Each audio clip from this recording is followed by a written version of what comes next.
ज्ञानाची ज्योती मी सावित्रीबाई, क्रांतीसूर्य ज्योतिरावांच्या विचारांना साक्षी ठेवून मी सावित्रीबाई बोलते. हो, मी तीच सावित्री जिने पुण्याच्या पेठांमध्ये सनातनांच्या डोळ्यात डोळे घालण्याचे धाडस केले. लोक विचारतात, सावित्री तुला भीती नाही वाटली का?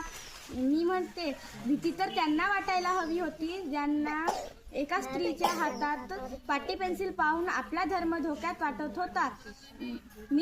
माझा जन्म झाला तो काळ स्त्रियांसाठी अंधकारमय होता. चूल आणि मूल या पलीकडे जग नव्हतं. पण ज्योतिरावांनी माझ्या हाताला धरलं आणि मला जगायला शिकवलं. त्यांनी मला शिक्षिका बनवले. ज्या दिवशी पहिली शाळा उघडली तो दिवस माझ्यासाठी केवळ शाळेचा आरंभ नव्हता, तर स्त्रियांच्या गुलामगिरीच्या शृंखला तोडण्याचा श्रीगणेशा होता.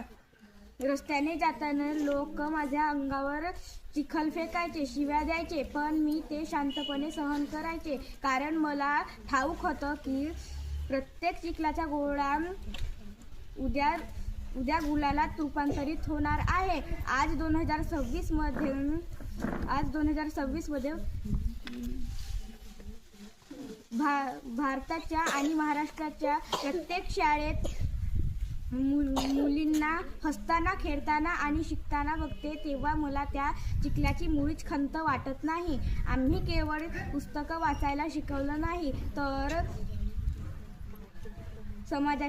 समाजाची दुःख पण वाचायला शिकवलं. जेव्हा पुण्यात प्लेगाची साल आली होती तेव्हा मी आपल्या जीवाची पर्वा न करता रुग्णांची सेवा केली. मला लेकींना एकच सांगायचं आहे, मी पेटवलेली ही ज्ञानाची ज्योती विझू देऊ नका. शिक्षण म्हणजे केवळ पदवी मिळवणं नाही, तर आपल्या पायावर उभे राहून अन्यायाला नाही म्हणण्याची ताकद मिळवणं. ज्योतिरावांनी म्हटलेल्याप्रमाणे विज्ञान हेच मानवाचे खरे श्रेष्ठ धन आहे.